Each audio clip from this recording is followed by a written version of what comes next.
Selamat malam, perkenalkan nama saya Yesenia, mahasiswi Universitas Siber Asia dengan program studi PJJ Informatika kelas IF205. Pada video kali ini, saya akan memaparkan materi statistika dan probabilitas berdasarkan mind mapping yang telah saya susun sebelumnya. Bagian pertama yaitu adalah pengantar statistika dan penyajian data. Statistika sendiri didefinisikan sebagai metode ilmiah yang mencakup pengumpulan, pengorganisasian, penyajian, pengolahan, hingga penarikan kesimpulan data. Output dari proses statistika ini menghasilkan statistik yang berupa angka, tabel, grafik, atau koefisien karakteristik sampel. Di era modern, statistika memegang peran vital dalam bidang informatika sebagai fondasi pengolahan data, analisis sistem, dan basis pengambilan keputusan. Dalam penerapannya, kita juga harus membedakan antara parameter dan statistik. Parameter menggambarkan karakteristik dari seluruh populasi, sedangkan statistik menggambarkan karakteristik dari sampel atau sebagian kecil kelompok yang kita amati. Berdasarkan pembagian ilmunya, statistika dibagi lagi menjadi dua, yaitu statistika deskriptif yang berfokus pada pengumpulan, peringkasan, dan penyajian data tanpa generalisasi, serta statistika inferensial yang melakukan penarikan kesimpulan ke populasi luas melalui uji teori peluang. Jika dilihat dari asumsi parameternya, terdapat statistika parametrik yang bergantung pada asumsi distribusi tertentu, serta statistika non-parametrik yang tidak terikat asumsi parameter populasi. Selanjutnya, mari kita bedakan jenis-jenis penelitian. Berdasarkan sifatnya, ada data kualitatif atau atribut dan angka, dan kuantitatif berbentuk angka. Data kuantitatif sendiri dibagi lagi menjadi data diskret dari hasil menghitung atau memilah, dan data kontinu dari hasil pengumpulan. Lalu yang kedua, berdasarkan peran hubungannya, ada variabel independent X sebagai faktor penyebab, variabel independent Y sebagai respon yang dipengaruhi, variabel moderator yang memengaruhi kekuatan hubungan X dan Y, variabel kontrol untuk menetralisir pengaruh luar, serta variabel intervening untuk perantara hubungan X dan Y. Yang ketiga, berdasarkan skala pengukurannya terbagi lagi menjadi skala nominal atau kategori tanpa urutan. Ordinal memiliki peringkat namun jarak antar nilai tidak pasti. Interval memiliki urutan dan jarak sama tanpa nol absolut, serta risiko sebagai skala tertinggi yang memiliki nilai nol absolut bermakna.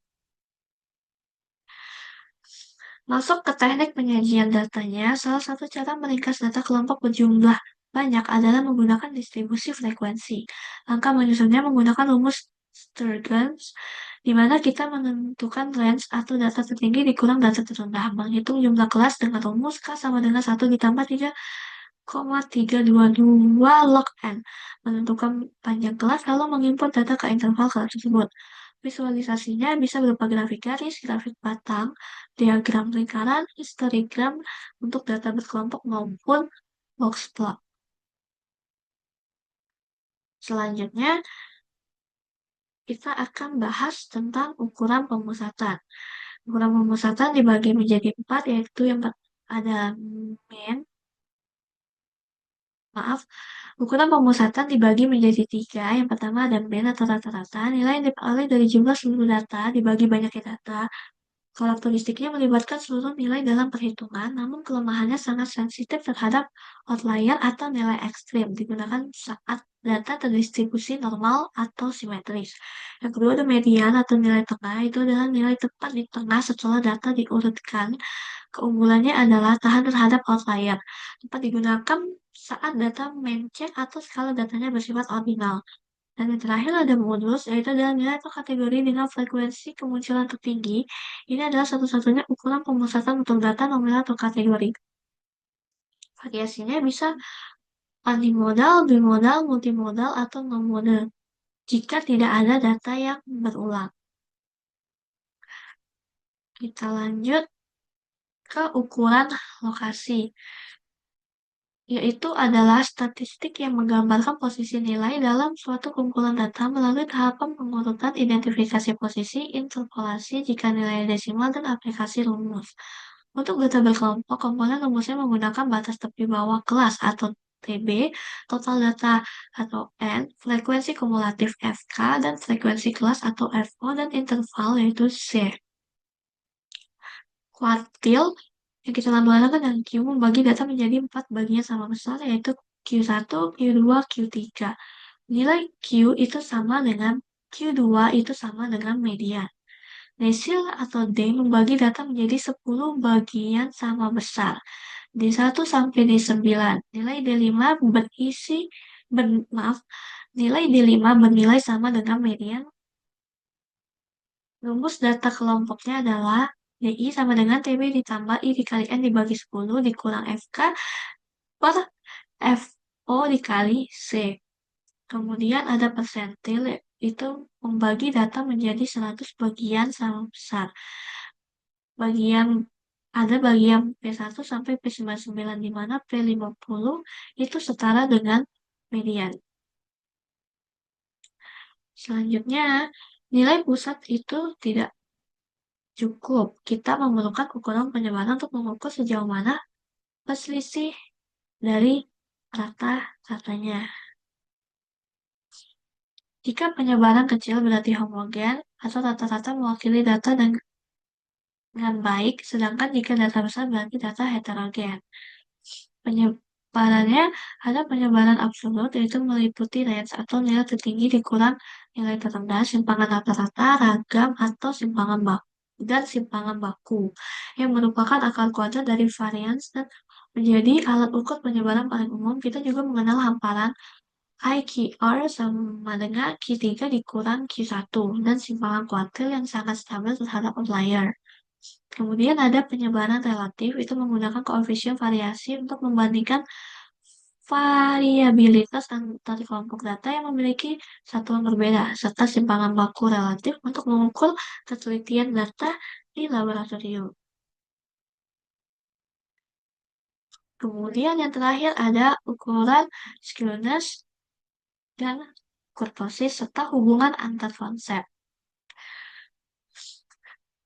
Yaitu kita mengukur bentuk distribusi data menggunakan skewness dan kurtosis. Skewness sendiri atau Copernicus menunjukkan derajat ketidakseimbangan distribusi di sekitar rata-rata. Nilai lebih besar dari 0 berarti skewness positif atau ekor memanjang ke kanan. Contoh data pendapatan.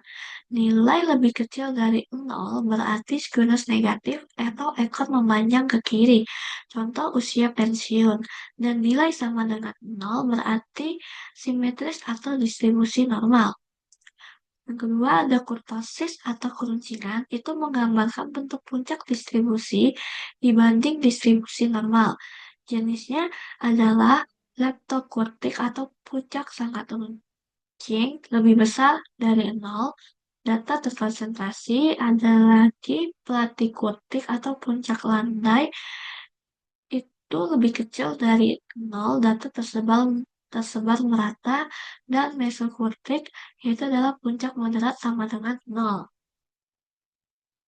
Hubungan antar konsep dalam analisis data itu adalah kelima aspek ini membentuk suatu kesatuan alat kerja analisis data yang utuh. Proses dimulai dari data mentah yang kita kumpulkan. Untuk merangkum data tersebut, kita mencari titik beratnya menggunakan ukuran pemusatan. Agar pemecahan data lebih spesifik di segmen-segmen tertentu, kita beda posisinya dengan ukuran lokasi. Namun, variabilitas antar data hanya bisa dijawab melalui ukuran penyebaran. Terakhir, untuk validasi dan mendeteksi adanya outlier ekstrim demi stabilitas sistem atau pengambilan keputusan manajemen, kita melihat bentuk visual kurva datanya melalui analisis skewness dan kurtosis. Tanpa salah satu dari konsep ini, pembacaan karakteristik data tidak akan utuh. Demikianlah pemaparan materi statistika deskriptif berdasarkan mind mapping yang telah saya buat. Semoga penjelasan ini dapat memberikan gambaran visual mengenai pentingnya statistika dalam analisis data.